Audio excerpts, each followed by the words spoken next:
Hello students in today class we are going to discuss a very important and interesting topic, and that is the East India Company. आज के topic में हम लोग east India company को discuss करेंगे कि east India company कैसे बनी, क्या उसका इंटरनल स्ट्रक्चर था, उसकी वर्किंग क्या थी, ईस्ट इंडिया कंपनी में किस तरह के अप्स एंड डाउन्स आए और उस कंपनी को नाम जो ईस्ट इंडिया कंपनी था वो कैसे मिला। ये टॉपिक आज की क्लास में हम लोग डिस्कस करने जा रहे हैं। ओके स्टूडेंट्स, देखिए इन सितंबर 1599 व्हाट हैपेंड। सितंबर 1599 में there was a meeting held under lord mayor of London. Lord mayor of London के अंडर में एक मीटिंग हुई जो कि वहाँ के लंदन के ट्रेडर्स और मर्चेंट्स ने की थी, और उनका एम ये था इस मीटिंग का to start trade with East Indies. East Indies के साथ हमें ट्रेड करना है, जिसमें इंडिया, इंडोनेशिया, मलाया, इन कंट्रीज़ के साथ उन्हें ट्रेड करना था। तो इस वजह से ये मीटिंग हुई लॉर्ड मेयर के अंडर में, और जो कंपनी बनाई उन लोगों ने, उस कंपनी का जो नाम रखा गया that was the name of governor and company of the merchants of London trade into east Indies. ये नाम रखा गया उस कंपनी का जो ट्रेड करेगी ईस्ट इंडीज़ के साथ। And on 31 of December 1600 queen Elizabeth first ने इस कंपनी को एक चार्टर दिया 15 ईयर्स के लिए कि आप इनिशियल स्टेजेस में 15 ईयर्स के लिए जाइए, ट्रेड कीजिए, और अगर the trade would be successful, would be profitable, तो हम इसको आगे कंटिन्यू करेंगे। तो ये इस तरह से कंपनी बनी, जिसका नाम भी हम लोगों ने डिस्कस किया। अभी जो कंपनी थी इसका इंटरनल स्ट्रक्चर क्या था, now that we are going to discuss that internal structure. जैसे मान लीजिए ये कंपनी थी जो अभी हम लोगों ने डिस्कस किया, ये कंपनी बन गई। अब इसके जो मेंबर्स थे इसके अंदर, वो 2 टाइप्स ऑफ मेंबर्स होते थे। फर्स्ट टाइप में जो शेयर होल्डर्स थे कंपनी के, जो कंपनी के शेयर्स को परचेज करते थे, they were the first type of member who purchase the share of the company. Second में थे इंडिविजुअल्स जो कंपनी को फाइनेंशियली हेल्प करते थे। तो ये 2 तरह के मेंबर्स थे, शेयर होल्डर्स और individuals who would help company financially. और इन दोनों मेंबर्स को जब मिला दिया गया तो एक जनरल कोर्ट बना। जब इन दोनों मेंबर्स को हमने मिला दिया तो जो बॉडी बनकर आई that was known as the general court.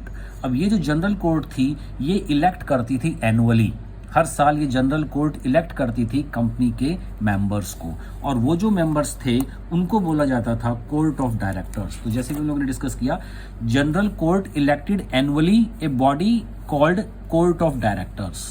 तो एक तो जनरल कोर्ट हो गया जिसमें शेयर होल्डर्स थे और इंडिविजुअल्स थे, इन दोनों को मिलकर जनरल कोर्ट बना, और ये जनरल कोर्ट जाकर इलेक्ट करती थी मेंबर्स को, जिनको, और जो बॉडी इलेक्ट करती थी उसको बोला गया court of directors.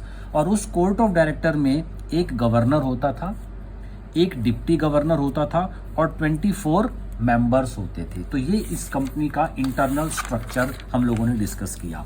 Okay students, अब देखिए 1601 से 1612 तक इस कंपनी ने बहुत प्रॉफिटेबल ट्रेड किया, बहुत हाई रेट पर इन लोगों ने ट्रेड किया, और प्रॉफिट बहुत सेवरल टाइम्स प्रॉफिट होता था जितना वो इसमें इन्वेस्ट करते थे। अब इस कंपनी को मोनोपोली भी मिली हुई थी पूरे इंग्लैंड के अंदर। इस कंपनी के अलावा कोई भी इंडिया में, इंडोनेशिया, मलाया, ईस्ट इंडीज से ट्रेड नहीं कर सकता था।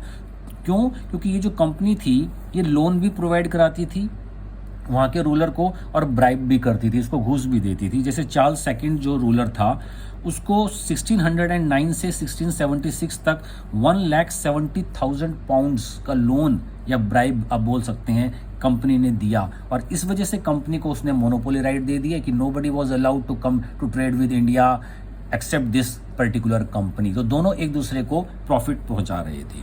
अब इसके साथ देखिए और दूसरे लोग भी थे इंग्लैंड के अंदर जो ट्रेड करना चाहते थे। सिर्फ इस कंपनी के अलावा भी तो बहुत से और दूसरी छोटी कंपनीज थी, या और भी तो लोग थे, ट्रेडर्स थे जो व्यापार करना चाहते थे इंडिया के साथ। तो उनका क्या होगा?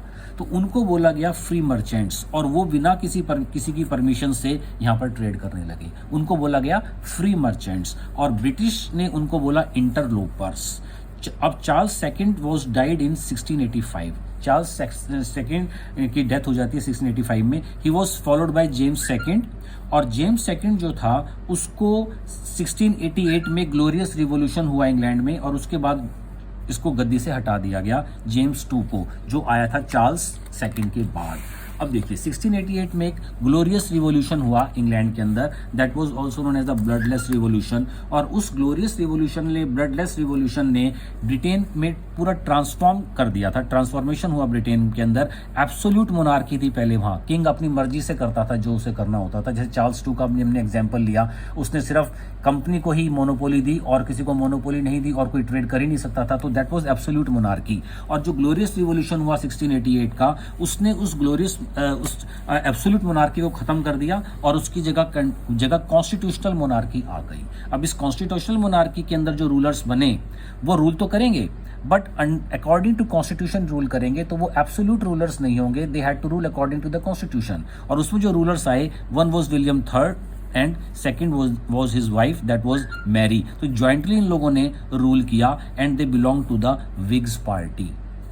अब इसमें जैसे मैंने बोला कि ये कॉन्स्टिट्यूशनल मोनार्की में बिलीव करते थे, तो इन्होंने मोनोपोली को खत्म किया। They did not believe in monopoly, और इसमें जो चार्ल्स टू के टाइम की जो मोनोपोली थी, कंपनी को जो मिली हुई थी, वो इन लोगों ने खत्म कर दी। अब कंपनी को मोनोपोली अगर खत्म हो गई तो उसका रिजल्ट क्या रहेगा? रिजल्ट ये आया कि जो और मेंबर्स या और ट्रेडर्स जो ट्रेड करना चाहते थे, न्यू मर्चेंट्स जो थे, उन्होंने एक नई कंपनी बना ली 1688 में, क्योंकि अब मोनोपोली नहीं थी तो उनको मौका मिल गया और उन्होंने एक नई कंपनी बनाई, that was known as new company in 1688।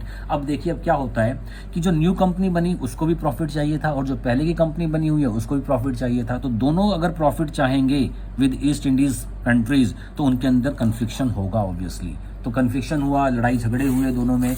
Ultimately what happened, house of Commons आया 1694 में। हाउस ऑफ कॉमन्स ने, जैसे हाउस ऑफ कॉमन और ने एक रिजोल्यूशन पास किया इंग्लैंड के अंदर।